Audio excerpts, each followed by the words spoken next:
Good evening, ladies and gentlemen. I'm Garrett Gaucher from Prep Insight Magazine and Intellectual Radio, and I have the pleasure of introducing two outstanding African-American role models and mentors.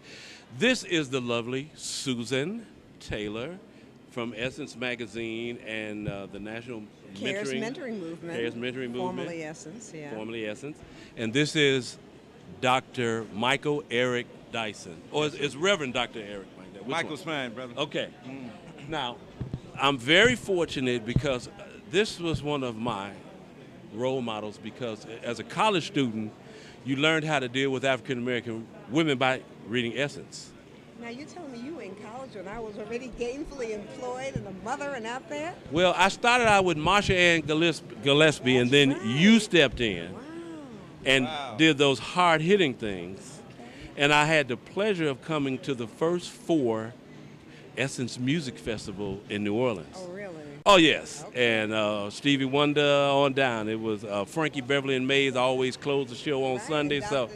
Dyson always just raised the roof. Yeah, so I had a ball. Glad to be with you tonight. So the reason that you're here is because you're doing some mentoring program to help the African American youth. So I want to start with you, Susan, and tell us a little bit about that and how you got into this. Well, quite simply, the village is on fire. And we are the healing waters that our people need in order to survive, our children need. And so after Katrina, I just knew that we had to do more than just have a party. It was a party with a purpose, but we needed to have a different purpose. And I felt that, black folks didn't really have an assignment, and we needed one, and we wanted one. And it didn't take me long to figure out that it was mentoring that would really change the predictable outcomes for our children who are living in unstable communities, families that have been disrupted, and that we who have, made a way for ourselves really owed something beyond just wanting more.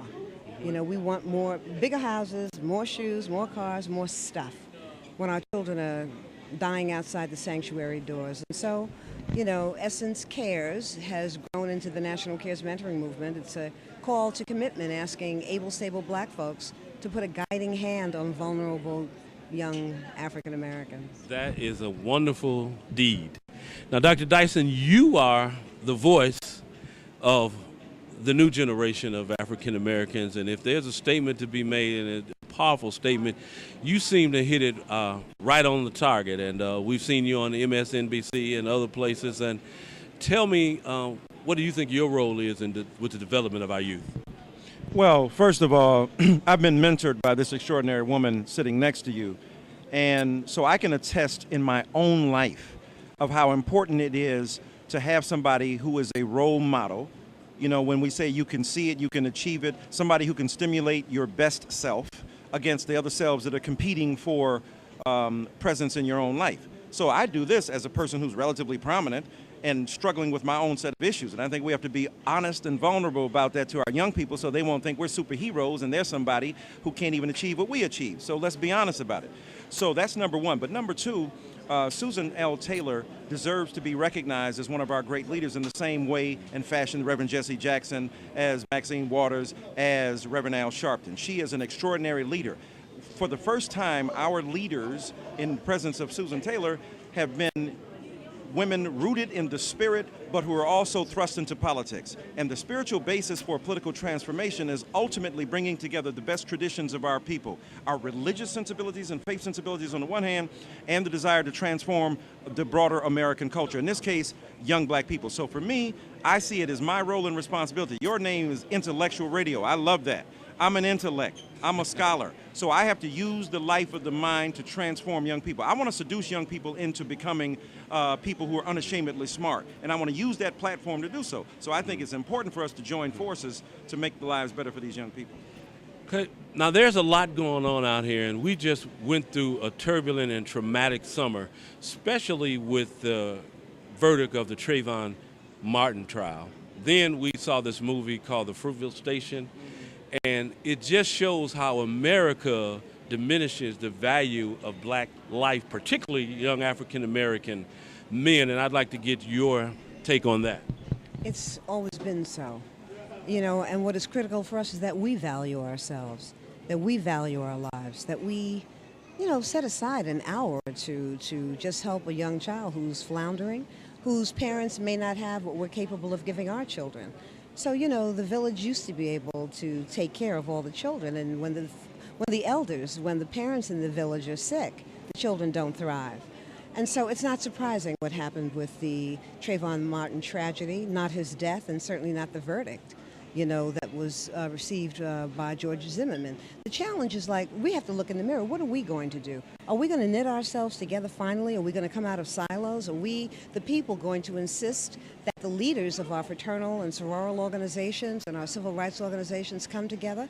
I want a 3, 4, 5-point, plan, not a 16 or 17-point one that we all know. If you ask black folks, what is it your leaders are asking you to do beyond vote?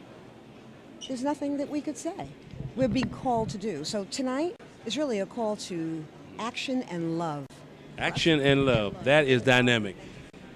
The verdict, and I saw you on TV, and I would like you to repeat to our audience here in Chicago your take. Well, obviously, those stand your ground laws in 30 states are a detriment to our young people. They don't have to have racial intent to have racial consequence. So the laws weren't designed to hurt our people, but the application of the laws have had a devastating impact upon young black people in particular. So we have to, as Ms. Taylor talked about, one of the things we have to do besides vote is to get out there and change the people who make the laws. So we have to make sure that state legislators, not just national ones, that's important. Every 4 years is important, but every 2 years there are major elections. We have to make sure that we are putting people into office who will not employ our kids as the basis for their upward mobility. That is to say, use them as the backs of the prison industrial complex. State legislators and local judges make decisions that have a devastating impact on our young people. That's number one. Number two, we got to enhance the school system. One of the things that President Obama's talked about is race to the top, but we got to figure out a way to make sure that we don't just pass out rewards and goodies to those at the top. We got to figure out ways to encourage school systems that want to invest in our children. And then thirdly, we got to strengthen the communities from which these people come. Susan Taylor says if we can link arms and aims, that's an intellectual project and a material project. That's a embodied project, our bodies on the line, along with the intellectual ideas that we can nurture. Martin Luther King Jr. spent a lot of his time talking, Jesse Jackson talking, Ella Baker talking, strategizing, figuring out new ways to think about our people. And we have to take this fight in every arena. On the platform of social media, young people have taught us how to organize dissent in an incredible fashion. The Trayvon Martin case would have never come to the forefront of our consciousness if young people had not been blogging and then microblogging through Twitter to make sure that this new civil rights movement took off. So we have to learn lessons from our young people even as we pass the baton of leadership onto them. It's a mutual and reciprocal force. Well, I want to first of all say on behalf of the City of Chicago and Prep Insight Magazine that we are very pleased that two dynamic leaders like yourself would take the time to come on the south side of Chicago to help young people, and hopefully other people will pick up the baton after looking at your leadership, and we will move forward because, as you said, Susan, saving a community one person at a time is all of our responsibility. And I want to personally thank you and say what a job that you have done. You have been an outstanding role model and leader over the years and years that you have done this, and we are so pleased that you are leading this fight for us. And we are pleased that both of you came out to do this tonight, and we're going to be here all night, and the young people will listen to the things that you have to say, and with people like you leading this forward, I think that we can do some great things. Well, let me ask people to please go online to caresmentoring.org, click on the Rising so you can see what we're doing here at Harlan. Get involved.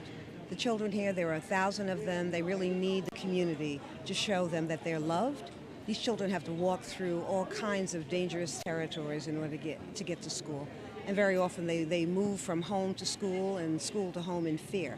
They're going through metal detectors. The police are here when school lets out at 3 o'clock to ensure that they have a safe exit. So we're asking the community to step forward, to really come to Harlan, to help Principal Evans do his mighty work. Okay, you know, we've had 47 schools closing. That's never been done in the history of America and other countries where they closed 47 schools at one time. So we do have our work cut out. I want to thank both of you. I know you've got to get back to work. So thank you very much. Thank you.